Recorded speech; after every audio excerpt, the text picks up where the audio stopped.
შთამბეჭდავია ის შედეგი, რაც ამ მეთოდით მივიღეთ.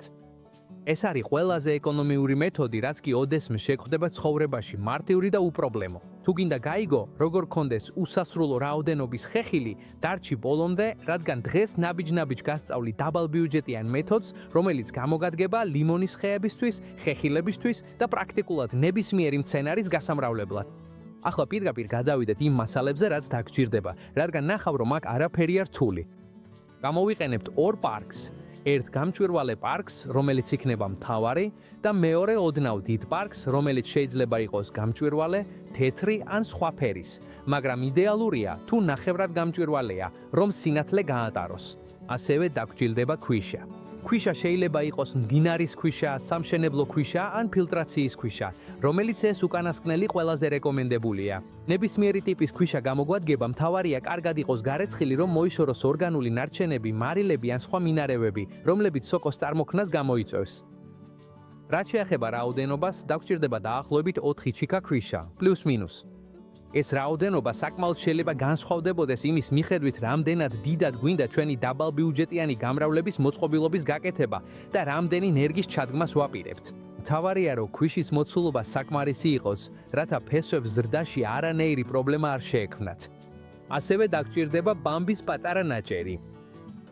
ბამბას ჩავდებთ დრენაჟის ხვრელში, რომ ქვიშა არ გადმოიყაროს, მაგრამ წყალი თავისუფლად გავიდეს. ასევე დაგჭირდება წყალი. ჩვეულებრივი წყალი, ონკანის წყალი იდეალურია თუ ქლორის გარეშე იქნება, უბრალოდ იმისთვის, რომ მთელი სისტემა დავატენიანოთ. ახლა გამოვიყენებთ ჟანგბადიან წყალს, იგივე რაც ყველა სახლში აფთიაქში გვაქვს. მას გამოვიყენებთ წყლის სადეზინფექციოდ და ბაქტერიებისა და სოკოების თავიდან ასაცილებლად. ეს სავალდებულო არ არის, მაგრამ ძალიან რეკომენდებულია. გამოვიყენებთ დაბქულ დარიჩინს, რომელიც როგორც ყოველთვის ჩვენს არხზე არასდროს აკლია. დარიჩინი ბუნებრივი სოკოს საწინააღმდეგო საშუალებაა, რომელიც ორგანულ კულტურებში ხშირად გამოიყენება. ის აუცილებელია, თუ არ გვინდა სოკოს პრობლემების შეგვექმნას. დაგჭირდება კარგად გასალესი დანა ან სკალპელი. ნიშნულოვანია, რომ დანა კარგად ჭრიდეს, რათა ჭრილი სუფთა გამოვიდეს.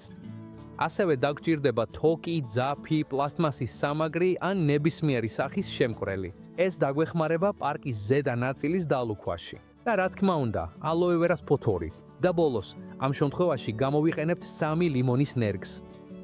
ნერგებს უნდა გქონდეთ დაახლოებით 10-დან 15 სანტიმეტრამდე სიგრძე. ისინი უნდა იყოს ჯამსთელი, სუფთა, არ ქონდეთ დაავადებები, სოკოები ან რაიმე უცნაური. ახლა კი, როცა ყველა მასალა მზად გვაქვს, პირველი რაც უნდა გავაკეთოთ, არის ნერგების მომზადება. მივდივართ ლიმონის ხესთან და ვჭრით რამდენიმე ტოტს, რომლებსაც აქვთ 10-დან 15 სანტიმეტრამდე სიგრძე. ნიშნულოვანია, რომ ნერგი იყოს ჯანმრთელი, არ ქონდეს სოკო, ლაქები ან რაიმე უცნაური. თუ ფოთლები აქვს, ვაცლით. თუ ეკლები აქვს, ისინიც უნდა მოვაცილოთ. ნერგი არ უნდა იყოს არც ძალიან მწვანე და არც ზედმეტად ხისებრი. თუ ძალიან მწვანეა, ადვილად შრება, ხოლო თუ ძალიან ხისებრია, ფესვების გამოყვანა ბევრად უჭირს. გამოცდილებით საუკეთესო შედეგს შუამდგომარეობა იძლევა. მას შემდეგ, რაც ნერგები დავჭერით და გავასუფთავეთ, შემდეგი ნაბიჯი არის ჭრილის დატენიანება ალოევერათი. ალოევერა ამ ტიპის სამუშაოსთვის შესანიშნავია. ის ატენიანებს ჭრილის ადგილს და ამასთანავე შეიცავს ბუნებრივ ფიტოჰორმონებს, რაც ძალიან გვადგება ფესვების ზრდის სტიმულირებისთვის.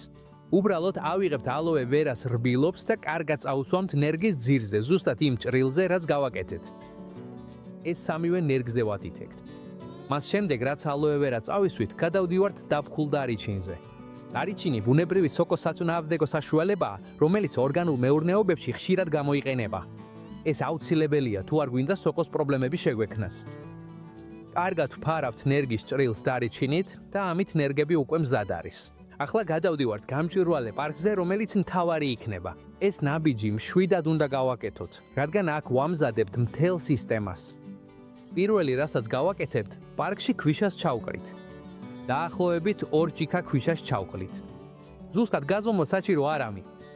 უბრალოდ ქვიშას ჩავყრით და ოდნავ შევარხევთ პარკს, რომ თანაბრად გადანაწილდეს. იდეა ისაა, რომ კარგად დავინახოთ, რა დონეზეა ქვიშა პარკში. როცა ეს დონე კარგად ჩანს, ზუსტად ამ დონეზე ოდნავ ზემოთ გავუკეთებთ ნახვრეთს. ავიღებთ კუტერს, მაკრატელს ან რაც ხელთ გვაქვს და პატარა ნახვრეთს გავუკეთებთ.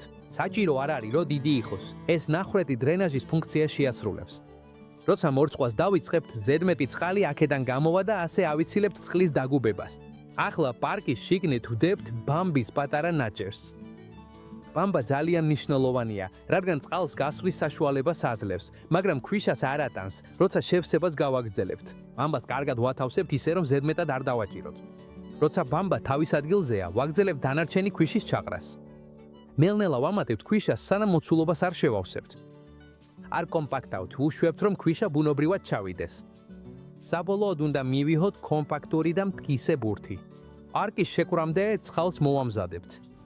ვიღებთ 1 ან 1.5 ლიტრ წყალს და ვამატებთ 1 ჩაის კოვს წყალბადის ზეჟანგს, იმავე ზეჟანგს, რაც აფთიაქში გვაქვს. კარგად უყრევთ. ახლა ამ წყლით პარკის შიგნით ვრწყავთ. ეს საჭიროა დეზინფექციისთვის, პათოგენების მოსაშორებლად და მომავალში პრობლემების თავიდან ასაცილებლად. ვრწყავთ მანამ, სანამ არ დავინახავთ, რომ წყალი იწყებს გამოჟონვას ხვრელიდან. როცა ზედმეტი წყალი უკვე გამოჟონა, ახლა ნამდვილად როა პარკი შევკრათ. კარგად უკრავთ ზედა ნაწილს, რომ ბურთი კომპაქტური დარჩეს. შეგვიძლია ოდნავ დავაწვეთ ძირას, რომ სტაბილურად იდგეს. ახლა ბუნებრივ სოკოს საწინააღმდეგო საშუალებას მოვამზადებთ. ვიღებთ 1 ლიტრ წყალს და ვამატებთ მწიკ დარიჩინის ფხვნილს.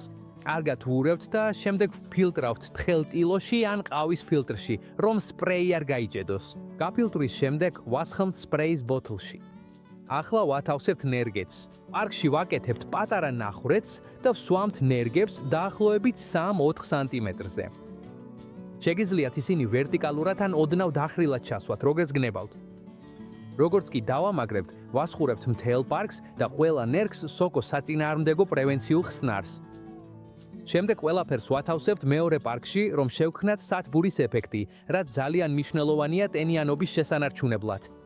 პროპაგატორს ვდგამთ არაპირდაპირი განათების ან ნახევრად ჩრდილში, არასდროს პირდაპირ მზეზე და ძალიან მნიშვნელოვანია ქარისგან დაცულ ადგილას, რომ პარკი ნერგებს არ ურტყამდეს.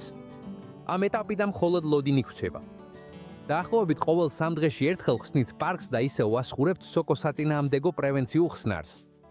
კვლავ ხურავთ პარკს და ნერგებს არ ვეხებით. ბევრი გამოცდილ მებაღე გვირჩევს ასეთი გამრავლება კლებად მთვარეზე ჩავატაროთ. კლებად მთვარეზე წვენი მცენარეში ქვევით მოძრაობს და ეს ფესვების წარმოქმნას უწყობს ხელს. სავალდებულო არ არის, მაგრამ დამატებითი პლუსია. მეოთხე კვირიდან უკვე ვიწყებთ ფესვების დანახვას, ხოლო მეექვსე ან მერვე კვირიდან ნერგებს კარგად უნდა ქონდეთ ფესვები განვითარებული. და დგება საუკეთესო მომენტი, როცა ვხედავთ, რომ ყველაფერი მართლა გამოვიდა. ლიმონის ხის ასე გამრავლება ნამდვილი საოცრებაა. და ეს არის დაბალბიუჯეტიანი, მარტივი, ეკონომიური და ძალიან ეფექტური მეთოდი. თუ ეს ვიდეო დაგეხმარა ლიმონის ხის და სხვა ხეხილის მარტივად გამრავლებაში, დაწერე კომენტარებში და გაუზიარე ვინმეს, ვისაც მცენარეები უყვარს. აქ ჩვენ კვლავ გასწავლით ხეხილის გამრავლების მარტივ და ეფექტურ მეთოდებს, ასე რომ გამოიწერე არხი და შევხვდებით შემდეგ ვიდეოში.